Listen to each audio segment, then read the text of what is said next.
Bonjour tout le monde, aujourd'hui nous allons faire un circuit push-pull, un entraînement push-pull, c'est-à-dire un entraînement où on va faire et des mouvements de pousser et des mouvements de tirer. Pourquoi est-ce qu'on fait ça? Parce que ça permet de faire plus de travail dans la semaine, de travailler plus fréquemment les muscles dans la semaine, et au poids de corps, le corps répond très bien à ce genre d'entraînement et progresse plus vite.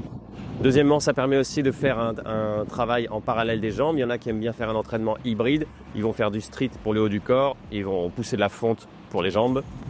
Donc faire des circuits push-pull comme ça et trouver comment travailler les jambes à côté peut être une solution. Et aussi, ça permet de faire les mouvements antagonistes dans la même séance. Les mouvements antagonistes, par exemple, je vais tirer les bras vers l'avant et je vais pousser les bras vers l'avant. Je vais tirer les bras vers le haut, je vais pousser les bras vers le haut. En général, comme ça, quand on travaille les mouvements antagonistes, si on les travaille dans la même séance, déjà ça fait un super échauffement d'un mouvement pour l'autre. Et en plus, on va se sentir un peu plus fort, un peu plus en contrôle. Par exemple, si je fais des pompes avant de faire des tractions australiennes, je vais me sentir plus fort sur les tractions australiennes. Et on va l'appliquer dès le travail technique, parce qu'en général, un entraînement pour ceux qui sont vraiment à fond calisthénie, on va commencer l'entraînement en apprenant des nouveaux mouvements, des nouvelles figures, même juste 20 minutes. Et après, on va faire un circuit, on va faire un entraînement un peu plus traditionnel. Mais là, on va appliquer le principe push-pull dès l'entraînement. Regardez cet exemple de pousser les bras vers le haut, tirer les bras vers le haut. Je vais par exemple travailler la montée en force.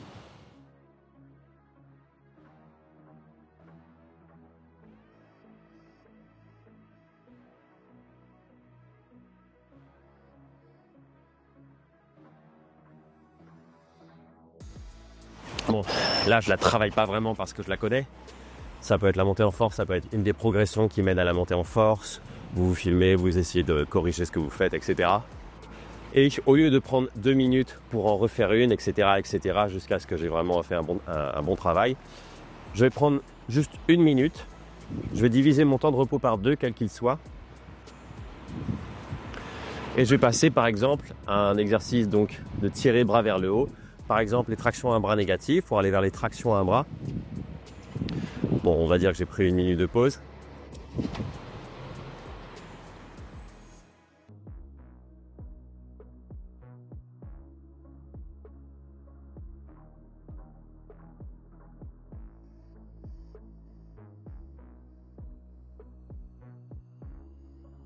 Voilà, quelque chose comme ça. Je reprends 1 minute de pause au lieu de 2 minutes et je vais refaire ma montée en force, etc., etc. Et je vais alterner comme ça et ça va permettre de progresser plus vite sur plusieurs nouveaux mouvements en même temps, plusieurs figures en même temps. Et voilà, si je fais ça de semaine en semaine, je vais au final progresser beaucoup plus vite que si je reste tout le temps concentré sur une seule chose un moment dans la semaine, un autre moment dans la semaine. Au final, je vais pouvoir faire ce genre d'entraînement 2 ou 3 fois dans la semaine et je vais accumuler énormément de travail sur ces 2 techniques qui vont progresser plus vite. Quand vous apprenez, quand vous démarrez tout juste une nouvelle technique, par contre, je déconseille ça, d'en travailler 2 simultanément dans la même séance avec des pauses courtes comme ça. Au début, quand vous travaillez une technique, vous n'arrivez pas à vous concentrer sur des détails. Vous arrivez à peine à appréhender la forme générale de la figure. Parfois, elle fait un peu peur. Et du coup, c'est bien de se concentrer que sur une seule. Par exemple, les 4-5 premières semaines ou les 3-4 premières semaines, ça va dépendre des personnes. Si je veux apprendre la montée en force ou l'équilibre, ça va être flippant. Donc, j'ai vraiment besoin de me concentrer là-dessus.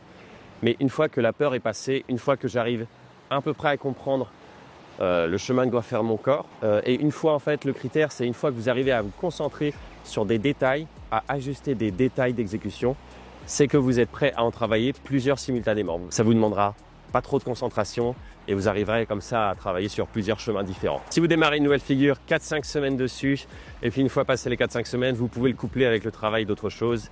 Et vous verrez, vous allez sentir comme ça que par exemple, je me sentais bien plus fort sur les tractions négatives à un bras après avoir fait 1 ou 2 montées en force que si je les avais fait à vide comme ça. Musculairement, c'est très intéressant. Et voilà, il y a plein de façons de coupler les techniques comme ça. Par exemple, ça aurait pu être l'équilibre et le muscle up. Muscle up qui est majoritairement un mouvement de tirée, un petit peu de poussée, mais ici c'est pas trop fatigant, donc on peut le compter comme un mouvement de tirée quand on fait un travail technique comme ça. En plus, si avant je pousse vers le haut, la poussée vers le bas, c'est un travail encore différent, on peut même les additionner comme ça. Vous n'êtes pas obligé de faire vers le haut, de les coupler à chaque fois exactement au même angle comme ça. C'est vraiment du perfectionnisme. Ça marche quand même très bien, même si c'est pas exactement les mêmes angles. Tirer, contre-pousser, ça suffit. Et ensuite, après cet entraînement technique, 20 minutes, 40 minutes, selon le temps que vous avez, moi j'ai fait beaucoup 25 minutes et 35 minutes de circuit. J'ai fait beaucoup ça à une époque où j'ai démarré, j'avais assez peu de temps et mais non, en même temps je voulais progresser très vite. Et ça a bien marché. Donc ensuite, on va faire un circuit. Le circuit va être là pour à la fois rajouter un peu d'endurance musculaire et de force sur les angles qu'on vient de bosser et en même temps nous faire travailler les autres angles pour avoir quand même un physique harmonieux qui arrive à se protéger, qui arrive à être polyvalent, etc. etc. Mettons qu'on ait bossé la montée en force et les tractions à un bras vers le haut. Les 2 premiers exercices vont être bras vers le haut aussi pour remettre une couche. Puis les 2 suivants vont être les bras plutôt par là et les 2 suivants vont être plutôt les bras plutôt par là. Et comme ça, on travaille une certaine harmonie dans l'entraînement. Pas une harmonie esthétique, musculaire comme les bodybuilders, mais plus une harmonie des capacités. C'est ça qui va nous protéger, être à peu près aussi fort dans tous les angles, que ce soit en tiré et en poussé. C'est ça qui va énormément nous protéger et nous renforcer d'un mouvement sur l'autre. Et c'est assez agréable de voir que se renforcer sur certains mouvements peut vous rendre plus fort sur des mouvements qui n'ont absolument rien à voir. C'est assez agréable à sentir, assez fascinant. Donc on va commencer ce petit circuit. Pompe piquée, on va en faire 10. Très bien, après un travail de montée en force, ça va permettre de gagner en force, en endurance musculaire sur ce mouvement-là. Et les montées en force vont être d'autant plus faciles les prochaines séances. On en fait 10.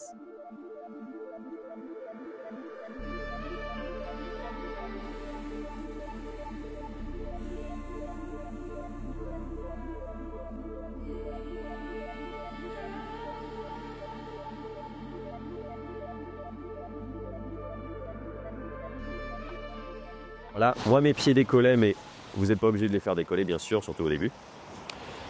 Après, on va faire 10 tractions en arché, là pour venir complimenter les tractions à un bras tout à l'heure.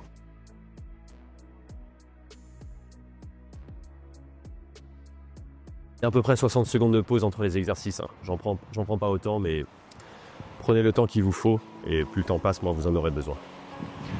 On va en faire 10.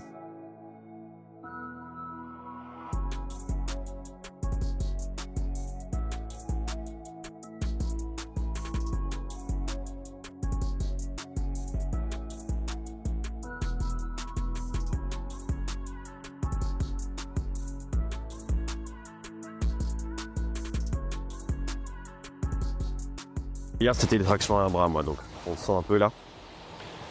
Ensuite on a fait les bras vers le haut. On va faire les bras devant. On va faire des pseudo-pompes. On va en faire 10.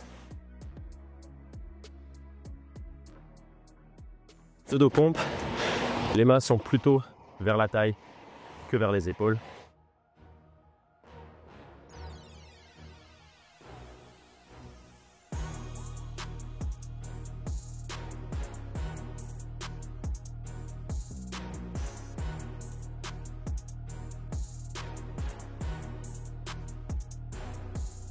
Je l'ai fait un peu vite, mais prenez votre temps. J'ai tendance à expédier les choses dans les vidéos. Donc là, on a poussé vers l'avant, on va tirer. Pareil, on va faire des australiennes pieds surélevés.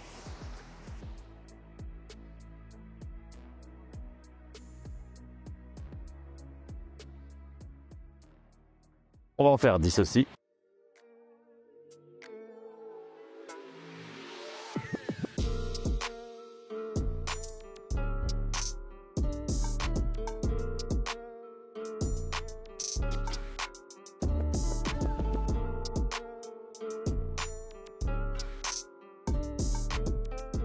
Voilà. Et les deux derniers exercices, on a fait le haut, on a fait devant. On va faire le bas. Et comment? On pousse vers le bas. Les dips. Petite pause. On va en faire 12. On va les faire là, j'ai séché les barres exprès.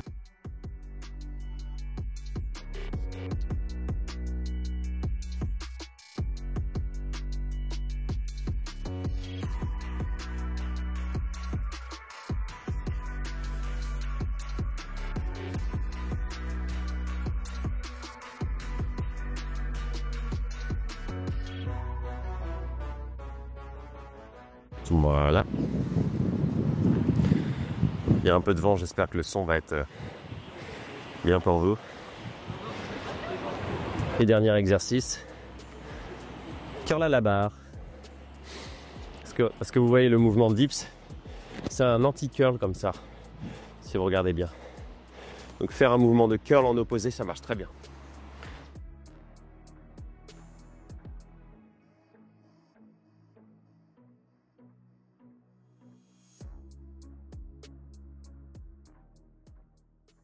On en fait 10.